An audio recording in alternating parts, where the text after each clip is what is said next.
하겠습니다. 주님의 이름으로 축복합니다. 네, 네, 환영합니다. 어제 제가 말씀을 준비하면서 예상했던 것보다 많이 오셨습니다. 몇 분이나 오실까 고민을 많이 했는데 네, 생각보다 많이 오셔서 깜짝 놀랐습니다. 그래서 제가 어제 잠깐이라도 한 1, 2분 정도 생각했던 짧게 준비할까 생각했던 것에 반성을 하고 있습니다. 네, 그래서 오늘 말씀 함께 또 잘 듣고 은혜 받는 시간 되었으면 좋겠습니다. 제가 어제 그래서 말씀 준비하다 마음을 고쳐먹고 오늘 중요한 것 중에 중요한 것을 꼭 해야겠다 또 싶은 마음이 들었습니다. 여러분들께 오늘 요한복음에 담겨 있는 어떻게 보면 지금 세 번째 시간인데 가장 중요한 시간이 아닐까 생각해 보게 됩니다. 저번 주 우리 요한복음의 말씀을 배우면서 요한복음은 네 번째 복음서라 불린다라고 말씀을 드렸습니다. 마태, 마가, 누가복음은 공관복음, 시놉틱 가스펠이라 하여서 서로 비교할 수 있게 볼 수 있는 복음서입니다. 예를 들어서 마태, 마가, 누가복음은 너희는 나를 누구라 하느냐라는 말씀이 똑같이 중간에 같이 있습니다. 그러나 요한복음은 예수님께서 이렇게 물으시는 장면들이 등장하지 않고 마태, 마가, 누가복음과는 순서를 달리 하고 있습니다. 예수님께서 죽으시는 시점도 다르고 여러 가지로 차이가 나게 됩니다. 그래서 우리는 마태, 마가, 누가복음을 공관복음이라 부르고 요한복음을 네 번째 복음서라고 따로 분류해서 부르게 됩니다. 그러면서 우리는 요한복음에 담겨 있는 굉장히 중요한 신학적 주제 몇 가지를 살펴봤습니다. 저번 주 같은 경우는 니고데모 말씀을 통해서 니고데모가 예수님께 나와 나는 당신을 알고 있다. 선지자인 줄 알고 있다라고 자신을 소개하며 예수님에 대해서 말을 이어갑니다. 근데 예수님께서는 니고데모가 알고 있다는 것과 다르게 너는 알지 못하다라는 말씀을 전하시면서 아는 것과 모르는 것 그리고 믿는 것에 대해서 저번 주 말씀을 통해 배웠습니다. 요한복음 말씀은 이처럼 아는 듯이 예수님께 다가갔지만 정작 예수님의 실체를 알지 못하는 이들에 대해서 예수님의 실체가 무엇인지를 알려주는 책이다라는 말씀으로 말씀을 배웠습니다. 오늘은 그 실체에 대해서 조금 더 접근하는 말씀이 될 것 같습니다. 바로 예수님의 죽음에 담겨 있는 비밀이라는 제목의 말씀입니다. 여러분들 우리가 살다 보면은 이런 이야기를 참 많이 하는 것 같습니다. 겪어보니 이제 알겠다라는 말을 참 많이 하는 것 같습니다. 제가 아이를 낳아보니 부모님의 마음을 알겠다라는 말을 참 많이 하는 것 같습니다. 그래서 그러셨구나라는 말도 참 많이 하는 것 같습니다. 참 남자들이요 직관적인 것 같습니다. 저는 어머니께서 이거 나는 별로 안 좋아하니 너 다 먹어라 말하는 게 진짜 안 좋아하시는 줄만 아는 것이 바로 저의 모습이었던 것 같습니다. 그래서 저희 와이프와 제가 항상 이런 걸 가지고 투닥거리는 것 같습니다. 저희 와이프는 절대 그러실 거 아니야 라고 하지만 우리 부모님을 잘 몰라 너는 진짜야 라고 말을 합니다. 진짜 거절하신 거야. 근데 저희 와이프는 아니라니까 드려야 돼 라고 말씀을 꼭 합니다. 그래서 그거의 차이를 항상 느끼는 것 같습니다. 아들은 정말 잘 모르는 것 같습니다. 그래서 참 제가 아이들을 키워보니 그 안에 담겨 있는 참 맛있는 집을 가도 먹는 것을 먹는 것 가도 정말 아이들 먼저 주고 싶은 마음이 부모의 마음인 것을 깨달아지게 됩니다. 그러므로 인해서 우리는 한 가지 생각이 드는 거 있습니다. 부모님을 바라볼 때 그 부모님의 우리는 정말 직관적으로 부모님 그 자체 실제를 바라보게 되는데 그 부모님께서 우리에게 하셨던 행동의 그 배경을 아는 것은 참 어려웠던 것 같습니다. 부모님께서 왜 그러셨느냐라고 생각이 드는 것은 꽤 시간이 지난 다음에야 우리가 이해하게 되는 것 같습니다. 예수님의 죽음도 마찬가지였던 것 같습니다. 제자들은 예수님의 실제를 바라봤습니다. 그리고 예수님 곁에 있었습니다. 그 실제만 생각해 본다면 예수님은 철저하게 십자가에 달려 죽으신 실패한 그리스도였을 것 같습니다. 그 실제를 바라봤었던 제자들은 모두 도망치게 됩니다. 그것이 제자들이 바라봤던 예수 그리스도의 죽음이었습니다. 이렇게 생각해 본다면 제자들의 마음도 한번 이해해 볼 수 있을 것 같습니다. 예수님을 따라 나섰던 제자들은 나름대로 올인한 겁니다. 그물과 배를 버려두고 가족도 버려두고 예수를 따랐습니다. 그 배경 속에는 예수가 반드시 이 땅의 왕이 될 거라는 그 믿음이 존재했기 때문이었을 것 같습니다. 예수가 호산나 다윗의 자손이여 하며 예루살렘 성에 입성할 때만 해도 의기양양했을 것 같습니다. 오병이어를 만드신 분이었고, 그는 무리를 거르신 분이었고, 그는 사람을 치유했으며 귀신을 내쫓는 분이었습니다. 마치 구약 성경에 예언되었던, 우리가 기다렸던 왕의 모습을 고스란히 담고 있었습니다. 때로는 허름해 보였지만, 때로는 없어 보였지만, 그는 분명 메시아라 믿었기 때문에 제자들이 예루살렘 성의 입성까지도 자신 있었을 것입니다. 그리고 예수 그리스도는 나는 그러한 왕이 아니다라고, 그러한 왕이 아니다라고 하는 것은 내가 너희들의 기대와 같은 왕이 아니다라고 말했을 때는 베드로는 그것을 거절하며 그럴 수 없다라고 반론을 펼치기도 합니다. 그 말은 예수 그리스도의 죽음과 예수 그리스도의 왕되심에 대한 이해가 예수 그리스도 그 실제만을 바라봤던 제자들은 제대로 이해하지 못했기 때문입니다. 오늘 말씀은 바로 요한복음에 그 실제를 이해하게 된 제자들의 신앙의 고백이 담긴 말씀이 아닐까 생각해 보게 됩니다. 왜냐하면 한번 생각해 보시기 바랍니다. 요한복음의 책을 제가 썼다고 생각해 봅시다. 근데 많은 사람들이 그 당시에 예수님을 직접 경험했고 예수의 실제에 접근했던 사람들이었습니다. 근데 요한복음 책을 딱 보니 이거는 좀 다른 모습을 띠고 있는 겁니다. 예수님께서 말씀으로 이 땅에 오셔서 하나님과 동등된 분이라는 것부터 시작되게 되는 것이 요한복음의 말씀입니다. 그리고 때로는 나사로의 이야기도 있고 때로는 빌라도의 신문의 이야기도 나오게 됩니다. 과연 예수님께서 빌라도와 그렇게 1대1로 주고받았던 그 말을 누가 기록했기에, 제자들도 그 옆에 있질 않았는데 그 말을 어떻게 다 알고 있단 말인가 라고 의심했을 수도 있을 것 같습니다. 그렇기 때문에 요한복음은 진짜 예수님의 실제에 대해서 기록했느냐에 대한 논란이 많이 있습니다. 근데 놀랍게도 오늘 말씀을 보면 이런 말씀이 있습니다. 26절입니다. 보혜사 곧 아버지께서 내 이름으로 보내실 성령, 그가 너희에게 모든 것을 가르치고 내가 너희에게 말한 모든 것을 생각나게 할 것이다 라고 말을 합니다. 이 말이 굉장히 중요합니다.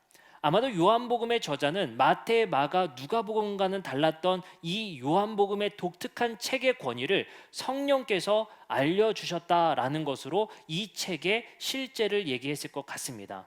이것은 꽤 의미 있는 책이다라고 생각해 볼 수 있는 것입니다. 예를 들면 이렇게 생각해 볼 수 있습니다. 여러분들 한산 영화 보셨나요?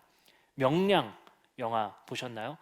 재밌습니다. 그렇죠? 한산 영화를 저 얼마 전에 TV로 봤는데 그걸 보면서 또 우리나라에 대한 애국심이 또 생기면서, 그렇죠? 이순신 장군의 그 위엄을 또 생각해 보면서 그렇게 영화를 보지 않습니까? 근데 제가 얼마 전에 유튜브를 보니까 진짜 거북선이 그렇게 강력했는가에 대한 팩트 체크를 하더라고요. 그때 또 실망감이 꽤 커졌습니다. 실제로 노를 저어서 거북선이 움직이는 그 키로수를 아무리 많이 쳐줘도 10km 정도밖에 되지 않는다라고 합니다.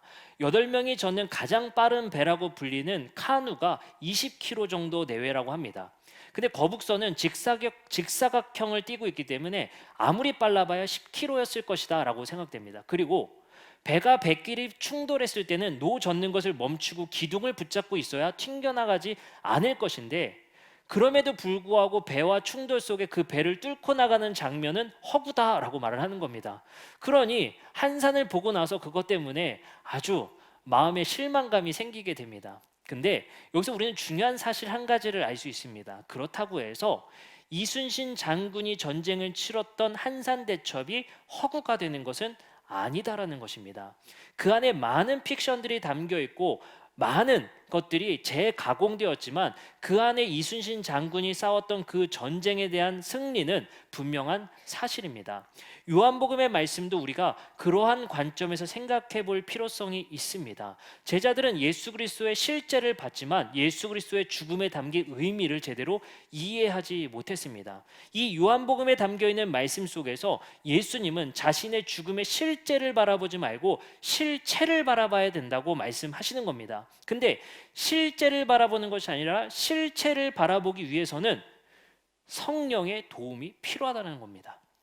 그 성령의 가르치심으로 말미암아 그것을 깨닫게 될 것이고 알게 될 것이다 라고 말하는 것이 바로 오늘의 말씀입니다. 요한복음 16장 12절부터 15절의 세 번역의 말씀에 이렇게 쓰여 있습니다. 아직도 내가 너에게 할 말이 많으나 너희가 지금은 감당하지 못한다. 이 말은 뭐겠습니까? 실제를 바라봤던 제자들이 내가 너에게 지금 알려주지만 너희는 감당할 수 없고 이해할 수 없다고 말합니다. 그리고 이어갑니다. 그러나 그분 곧 진리의 영이 오시면 그가 너희를 모든 진리 가운데로 인도하실 것이다. 그는 자기 마음대로 말씀하지 않으시고 듣는 것만 알려주실 것이요 앞으로 올 일들을 너에게 알려주실 것이다. 또 그는 나를 영광되게 하실 것이다. 그가 나의 것을 받아서 너희에게 알려주실 것이기 때문이다. 아버지께서 가신 것은 다 나의 것이다. 그렇기 때문에 내가 성령이 나의 것을 받아서 너에게 알려주실 거라고 말한 것이다. 성령의 역할이 뭐죠? 알려주는 사역을 한다는 것입니다. 근데 놀랍게도 14절에 또 그는 나를 영광되게 할 것이다 라고 얘기를 하는 거예요. 여기서 중요한 포인트 한 가지 있습니다. 예수 그리스도가 십자가에 달려 죽으신 것은 영광이 아닙니다. 비하입니다. 철저한 죽음에 대한 비하였고 조롱이었고 그것은 저주였습니다. 근데 놀랍게도 성령만이 예수 그리스도의 십자가의 죽음을 제대로 이해하게 하는 실체로 가게 하는 그 작용을 하는 것이 성령이다라고 말을 하는 겁니다. 그러니 예수님께서도 제자들에게 말씀하시기를 너희가 지금은 깨닫지 못한다라고 말을 하는 것입니다. 요한복음 14장 25절에 26절이 바로 오늘 말씀의 본문입니다. 그래서 성령 그가 너에게 모든 것을 가르치고 내가 너에게 말한 모든 것을 그제서야 생각나게 할 것이다 라고 말을 합니다. 근데 놀랍게도 요한복음 2장 22절에 예수님께서는 이렇게 말씀하십니다. 죽은 자 가운데서 살아나신 후에야 제자들이 이 말씀하신 것을 기억하고 성경과 예수께서 하신 말씀을 믿었더라. 언제 알게 됐대요? 죽은 자 가운데서 살아나신 후에야 믿게 되었다라고 말합니다. 그리고 또 말합니다. 요한복음 12장 16절입니다. 제자들은 처음에 이 일을 깨닫지 못하였다가 예수께서 영광을 얻으신 후에야 이것이 예수께 대하여 기록된 것인과 사람들이 예수께 이같이 한 것임이 생각났더라. 실제로 접근했던 제자들은 예수에 대해서 제대로 바라보질 못했던 겁니다. 예수에 따라 나섬이 그저 그물을 버려두고 배를 버려두고 예수 따라 나섬이 예수의 실제에만 접근했기 때문에 예수의 죽음을 제대로 이해하지 못했다는 것이 바로 예수님의 말씀입니다. 근데 이것을 깨닫게 되려면 예수 당신이 죽으시고 보내시는 성령으로 말미암아 제대로 된 이해가 가능하다는 것입니다. 그래서 지금부터의 말씀이 재밌을 겁니다. 요한복음에 담겨있는 죽음의 비밀입니다. 마치 히든 코드처럼 우리가 영화를 보고 나면 아 그게 그 의미였어? 같은 장치가 요한복음에는 숨겨져 있습니다. 마태, 마가, 누가복음에는 없는 예수 그리스도의 죽음에 담겨있는 몇 가지 코드들이 있습니다. 요한복음 18장 36절의 말씀에 보면 빌라도와 예수님의 대화입니다. 예수님께서 말씀하십니다. 예수께서 대답하시되 내 나라는 이 세상에 속한 것이 아니니라. 만일 내 나라가 이 세상에 속한 것이었더라면 내 종들이 싸워 나로 유대인들에게 넘겨지지 않게 하였으리라. 이제 내 나라는 여기에 속한 것이 아니니라 라고 말하며 내 나라를 말합니다. 그러면서 요한복음 18장 37절에는 자신의 정체를 분명하게 드러냅니다. 빌라도가 이르되 그러면 내가 왕이 아니냐? 예수께서 대답하시되 내 말과 같이 내가 왕이다 라고 표현합니다. 드디어 예수 자신의 실제가 아닌 실체가 무엇인지 말합니다. 나는 이 나라에 속한 새로운 나라이며 속하지 않은 새로운 나라이며 나는 그 나라의 왕임을 밝히고 있습니다. 근데 재밌게도 요한복음 19장 2절에는 이런 말씀이 있습니다. 군인들이 가시나무로 관을 엮고 그의 머리에 씌우고 자색 옷을 입힙니다. 근데 이것이 마치 왕의 대관식처럼 왕의 위임식처럼 가시나무로 관을 엮고 왕관을 씌우고 자색 옷은 왕들이 입는 옷임에도 불구하고 예수에게 입힙니다. 그래서 요한복음에는 이것이 저주의 죽음이 아니라 예수가 왕으로 등극하는 왕이 즉위하는 그러한 장면임을 말을 하고 있습니다. 그리고 요한복음 19장 3절부터 4절에 이런 말씀이 있습니다. 앞에 가서 이르되 유대인의 왕이여 평안할지어다 하며 손으로 때리더라. 놀랍게도 예수를 유대인의 왕이라 지칭하며 조롱합니다. 그리고 평안할지어다 말합니다. 여기서 평안할지어다 라고 쓰인 카이레라는 헬라어는 존경의 표현입니다. 그리고 이렇게 말합니다. 19장 14절은 이렇게 말합니다. 이 날은 유월절의 준비일이요 때는 제6시라. 빌라도가 유대인들에게 이르되 보라 너희의 왕이다. 참 놀랍게도 모든 것이 조롱이었으며 모든 것이 예수를 비하하기 위한 과정들인데 그 안에 예수는 조금씩 왕위에 즉위하는 장면으로 구성되어 있다는 것입니다. 그들은 예수를 조롱하기 위해 유대인의 왕이라 불렀고 가시나무로 관을 씌웠으며 자색 옷을 입혔지만 그것이 정작 예수 그리스도의 왕위 즉위시기 하는 것인지를 깨닫지를 못하는 것입니다. 요한복음 19장 15절에는 유대인들의 발언이 나옵니다. 그들이 외쳤다. 없애버리시오 없애버리시오. 그를 십자가에 못 박으시오. 빌라도가 그들에게 말했다. 당신들의 왕을 십자가에 못 박으란 말이오. 대제사장들이 대답하였다. 우리에게 황제 폐하 밖에는 왕이 없습니다 라고 말합니다.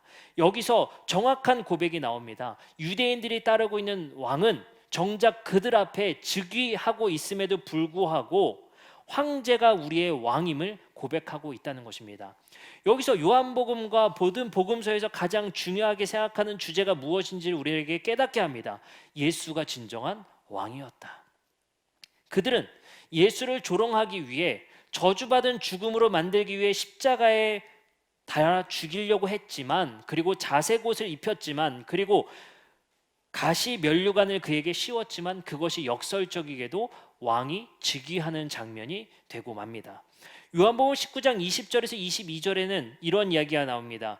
예수께서 못 박히신 곳이 성에서 가까운 고로 많은 유대인이 이 패를 읽는데 놀랍게도 히브리어와 로마어와 헬라말로 기록되어서 예수가 유대인의 왕이 되었다라는 그 패가 3개 국어로 쓰여서 선포되고 맙니다. 예수를 조롱하고 싶고 저주 달아 그를 죽이고 싶었지만 정작 그의 죽음은 점점 왕으로 즉위하는 장면으로 이루어지고 있다는 것을 요한복음은 말하고 있는 것입니다. 여러분들 어떻습니까? 우리가 만약에 십자가 앞에서 이 장면을 목격했더라면 이것을 이해하고 이렇게 해석할 수 있었겠습니까? 이것을 이해하지 못했기 때문에 제자들은 모두 도망갔던 것이고 예수를 부인하고 다 떠났던 것입니다. 하지만 요한복음에서는 예수가 죽고 부활하신 후에 보내주신 성령으로 말미암아 이것이 예수 그리스도께서 왕으로 즉위하신 십자가의 왕위 즉위식임을 깨닫게 되더라는 것입니다. 여러분들, 이 말씀을 읽으며 요한은 우리에게 가르치고 싶은 것이 있습니다. 예수는 우리의 왕이었다. 이것은 모두가 깨달을 수 있는 지식이 아니라 이 안에 담겨 있는 이 비밀을 깨달을 수 있는 자들은 성령이 깨닫게 해 주셔야 하고 성령이 이것을 밝히 가르쳐 주셔야 이해할 수 있다는 것입니다. 여러분들 어떻습니까? 우리의 삶 속에서도 마찬가지입니다. 예수 그리스도의 죽음은 이해할 수 있습니다. 그리고 예수님께서 우리를 위해 죽으셨다는 것 이해할 수 있습니다. 근데 우리는 예수 그리스도의 실제에만 머무는 것이 아니라 그의 실체가 무엇인지를 깨달아야 합니다. 우리도 꽤 헌신하고자 그물과 배를 버려두고 예수 따름을 했을지 모르겠습니다. 우리가 처음 예수 따름을 시작했을 때 우리의 마음의 열정 어땠습니까? 어떤 마음으로 우리가 이 교회에 처음 나섰습니까? 그때 오직 예수님밖에 없습니다. 예수님을 위해서라면, 하나님을 위해서라면 내 모든 것을 헌신하겠습니다 라고 우리는 따르지 않았습니까? 혹시 그때 우리가 바라봤던 것은 제자들과 같이 예수의 실제만을 바라보고 따랐을지 모르겠습니다. 그의 표적, 그의 병고침, 그의 기적들, 그가 오병이어를 행했던 것들, 그 실제만을 바라보고 예수 따름을 했는지 모르겠습니다. 하지만 요한은 너희가 제대로 알길 바란다는 것입니다. 그것은 바로 예수 그리스도의 실체를 알기 바란다는 것입니다. 그 실체는 예수님께서 십자가에 달려 저주받아 죽은 것이 아니라 진정한 왕으로, 역설적이게도 십자가상에서 우리의 왕임이 선포되어지는 사건임을 우리에게 깨닫게 되기를 바란다는 것입니다. 한 가지 사건이 더 나옵니다. 요한복음 19장 34절에서 35절에 이런 말씀이 나옵니다. 그중 한 군인이 창으로 옆구리를 찌르니 곧 피와 물이 나오더라. 요한복음에는 예수 그리스도께 옆구리에 창으로 찌르자 피와 물이 쏟아졌다는 이야기가 나옵니다. 근데 이것은 마태, 마가, 누가복음엔 등장하지 않고 요한복음만이 증언하고 있는 것입니다. 여기서도 피와 물이 쏟아진 그 실제만을 보는 것이 아니라 그 뒤에 담겨 있는 실체를 보라는 것입니다. 그 말씀엔 이런 말씀이 있습니다. 요한복음 2장 21절에서 22절입니다. 그러나 예수는 성전된 자기 육체를 가리켜 말씀하신 것이라. 자신의 육체가 성전임을 가르치고 있습니다. 사람들은 예수의 실제를 바라봤으면 살과 몸으로만 봤겠지만 예수 자신의 실체를 가르치기를 자신의 몸은 성전이다라고 그들에게 말을 하고 있습니다. 그럼 이렇게 이해해 봅시다. 예수의 성전에서 물과 피가 쏟아졌다라고 이해합니다. 그죠? 자신의 몸을 성전이라 말을 했으니. 그러니 십자가에서 그의 옆구리를 찔러서 쏟아져 나온 피와 물은 그의 몸에서 나온 것이 아니라 성전에서 쏟아져 나온 몸이라 이해해야 합니다. 물이라 이해해야 합니다. 그것은 곧 우리에게 실체로 접근하게 합니다. 에스겔서 47장 8절에서 9절은 이런 말씀이 있습니다. 그가 내게 이르되 이 물이 동쪽으로 향하여 흘러 아라바로 흘러서 바다에 이르리니 이 흘러내리는 물로 그 바다의 물이 되살아나리라. 이 강물이 이르는 곳마다 번성하는 모든 생물이 살고 또 고기가 심이 많으리니 이 물이 흘러 들어가므로 바닷물이 되살아나겠고 이 강이 이르는 각처의 모든 것이 살아나는 물이 성전에서 쏟아질 거라고 말합니다. 근데 놀랍게도 이 성전에서 쏟아지는 물을 보여주기 위해서 한 증언자를 내세웁니다. 그것이 바로 에스겔 선지자입니다. 근데 아까 읽은 말씀을 보니 34절과 35절에 이렇게 말하더라는 것입니다. 그중 한 군인이 창으로 옆구리를 찌르니 그의 몸 성전에서 피와 물이 쏟아져 나오는데 이를 본 자가 증언하였으니 그 증언이 참이다. 그가 자기가 말하는 것이 참인 줄 알고 너희로 믿게 하려 함이니라. 어떤 증언자가 피와 물이 쏟아졌다는 것을 증언했다는 것입니다. 어떻습니까? 이것은 실제입니다. 그러나 이 뒤에 담겨있는 실체는 에스겔 선지자가 증언하는 성전에서 물이 쏟아져 나와 바다가 되살아나고 생물이 되살아나는 그 물이 성전에서 쏟아져 나옴의 실체를 보라고 말을 하는 것입니다. 어떻습니까? 요한복음은 계속해서 예수의 역사적인 그 사건 하나하나를 바라보지 말고 역사적 예수에 담겨있는 그 실체, 그 뒤에 담겨있는 실체를 바라보라는 것입니다. 예수 그리스도의 십자가의 죽음은 저주받아 죽은 죽음이 아니라 예수가 왕으로 즉위하는 죽음이었다. 그리고 그의 몸에서 나온 피와 물은 성전에서 나와 쏟아진 물과 같으니 에스겔 선지자가 증언하였던 사람을 살리는 물이다라고 말을 하는 것입니다. 이것은 어떻습니까? 우리가 만약에 예수 그리스도의 죽음과 그의 삶의 가르침의 실제만을 바라봤다면 어떻겠습니까? 모두 제자들처럼 도망쳤을 것입니다. 하지만 이 제자들에게는 그의 죽음을 다시 회고하게 되었고 다시 이해하게 되었습니다.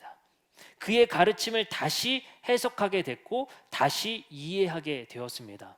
우리는 예수의 실제를 따르는 자들이 아니라 예수 그리스도의 죽음과 그의 가르침과 그의 삶의 뒤에 있는 해석과 그의 실체를 바라보는 것이 바로 요한복음의 말씀입니다. 오늘 말씀을 정리하며 우리가 생각해 보았으면 좋겠습니다. 성전에서 물이 쏟아져 나와 이곳을 살리는 예수 그리스도의 죽음이며 예수 그리스도는 이 땅을 살리는 왕으로서 십자가에서 달려 죽으셨다는 것이 오늘 말씀의 핵심입니다. 근데 우리는 이것을 잘 알기가 어려운 것이죠. 이렇게 믿기가 어려운 것이죠. 왜냐하면 예수 그리스도의 실제만을 바라보기 때문입니다. 예수님께서 몇 시에 죽으셨냐? 만을 바라보면 안 되는 겁니다. 예수가 어디로 지나가셨냐에 집중하면 안 되는 것입니다. 예수 그리스도 당신이 이 땅에서 하신 일과 그의 죽음에 담겨있는 실체를 알기를 바라는 것이 바로 요한복음의 말씀입니다. 이것은 우리의 지식과 지혜로 가능한 것이 아니라 성령이 이것을 가르칠 거라 우리에게 말씀하신다라는 것입니다. 그렇기 때문에 이 비밀을 아는 것은 바로 신비다라고 말을 할 수 있습니다. 여러분들, 이것이 바로 제가 첫 번째 말씀의 서론에서 말했던 그 신비와 같은 것 같습니다. 우리 부모님은 이거 안 좋아해 라고 바라는 것이 바로 우리의 실제인 것 같습니다. 그러나 그 부모님의 마음을 이해하는 것이 바로 그 부모님의 실체를 알게 되는, 부모의 실체를 알게 되는 것이 바로 그 사건입니다. 우리도 예수의 실제를 바라보는 것이 아니라 예수가 이 땅에서 하신 일과 그의 죽음에 담겨 있는 의미를 생각해 볼 수 있는 우리들이 되었으면 좋겠습니다. 오늘 말씀에서 분명히 말씀하시는 것은 예수 그리스도께서 쏟으신 물과 피는 이 땅을 되살리는 죽음이었다라고 말씀하고 계십니다. 예수님은 사람을 살리고 생명을 살리고 생물을 살리고 바닷물을 되살리는 그 죽음의 왕이었다라는 것을 우리에게 말씀하십니다. 여러분들, 우리가 이 말씀을 따라 살게 된다면 한 번 더 우리의 삶을 돌아볼 수 있을 것 같습니다. 우리가 예수 그리스도께서 십자가에 달려 죽으시는 왕으로서 우리에게 비춰진다면, 그리고 그의 죽음에 담겨 있는 의미가 이 땅을 살리는 왕으로서, 이 땅을 죽이는 가이사와 같은 황제가 아니라 이 땅의 생명을 살리는 왕으로서 우리가 예수 따름을 나섰다면 우리의 삶이 어때야 하겠습니까? 바로 살리는 사람들이 되어야 합니다.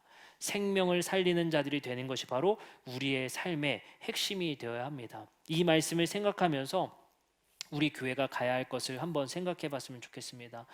우리 교회는 점점 더 심플해졌으면 좋겠습니다. 그 심플해진다는 것은 말씀을 배우기에, 이 예수의 실체를 알아가기에 힘쓰는 교회가 되었으면 좋겠습니다.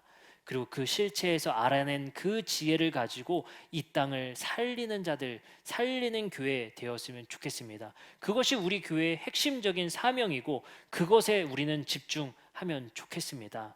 그것에 집중할 수 있는 교회, 이 교회의 머리 되심이 우리 예수 그리스도 되심을 다시 한번 고백할 수 있는 우리 모두가 되었으면 좋겠습니다. 기도하시겠습니다.